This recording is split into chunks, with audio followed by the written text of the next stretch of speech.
Have you ever had that experience where you dream of the same person night after night? It can be, well, it can be a really powerful and honestly, a pretty confusing thing. So in this explainer, we're going to go beyond the usual psychological takes and look at this whole thing through the really profound wisdom of Indian spiritual philosophy. I mean, that's the big question, right?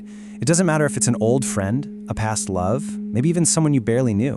When they keep showing up in your dreams, it just feels significant. It feels like it has to mean something. And, from this perspective, it absolutely does. And the feelings that come along with these dreams, they can be so intense. It's confusing, right? Especially if you thought you'd moved on. It can be unsettling if the relationship was difficult. And yeah, it can even be haunting if that person isn't in your life anymore. Whatever you're feeling, it's real, and it's totally valid. Okay, so to really get to the bottom of what's going on, we kind of have to shift our whole point of view. Let's start by just exploring what dreams even are from this ancient standpoint. Now this is the foundational idea, and it's a big one. We're being asked to just set aside the notion that dreams are just random, meaningless static from our brain. Instead, they're seen as real, meaningful events that are taking place in a very specific, non-physical part of who we are. So to really grasp this, we have to take a little journey beyond the physical self, the one we're used to in our waking lives. This philosophy suggests that we are so much more than just our bodies.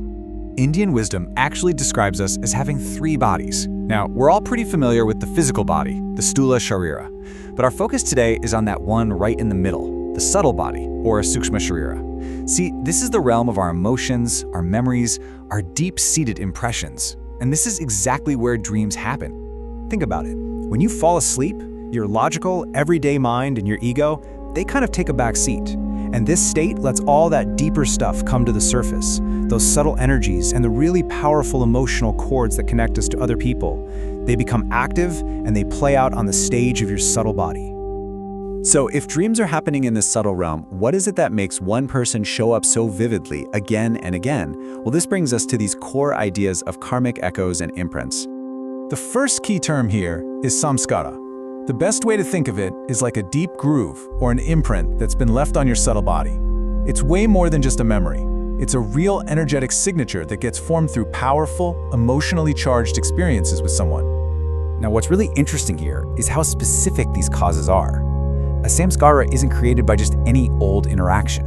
No, it's forged in the fire of these really intense emotional bonds, or maybe the silence of unfinished conversations, the weight of things left unsaid, or the shock of a sudden separation.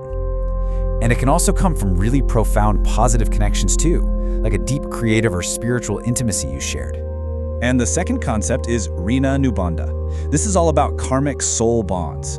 The idea here is that some relationships pop into our lives mainly to help us resolve something from the past, to wake us up, to help us heal, or maybe just to complete some kind of unfinished karmic business. And this right here, this is the engine that drives the recurring dream.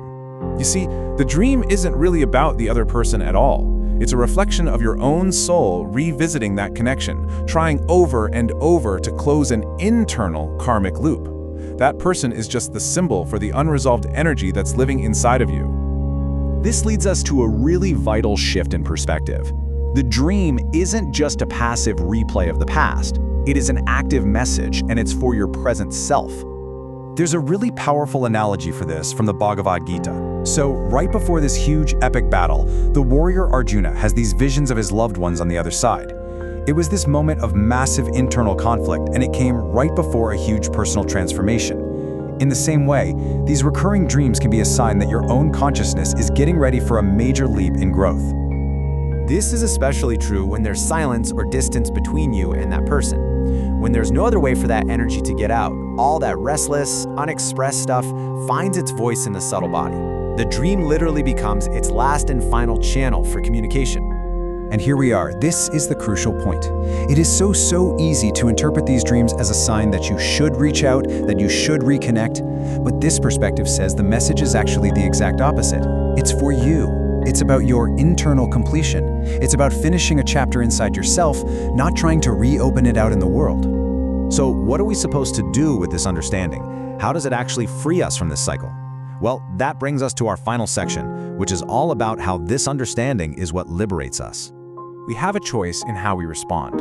On the one hand, we can follow the path of Maya, or illusion. That's when we react emotionally, which just strengthens the attachment and keeps us stuck in that loop. Or we can choose the path of Buddhi, which is clarity. That means observing the dreams calmly, without judgment, which allows us to really develop awareness and finally understand the message. And you know, the beautiful part is, you don't have to fight these dreams. You don't have to try and force yourself to forget the person. The teachings say that they'll fade away naturally, all on their own. The key is to just replace resistance with acceptance and to replace that attachment with awareness. Once the lesson is learned, the dream's job is done. And this is really the ultimate takeaway, isn't it? It's such a timeless piece of wisdom. The attachment to the person, to the story, to the past, that's what binds us. But the understanding of what the dream is trying to show us about our own inner world, that is what sets us free. So I'll leave you with this question to ponder. The next time this person shows up in your dream, instead of asking why them again, maybe try asking yourself, what unexpressed truth, what unresolved emotion, what lesson is my own inner cycle asking me right now to finally complete? Because the answer to that question, that's the key to your own liberation.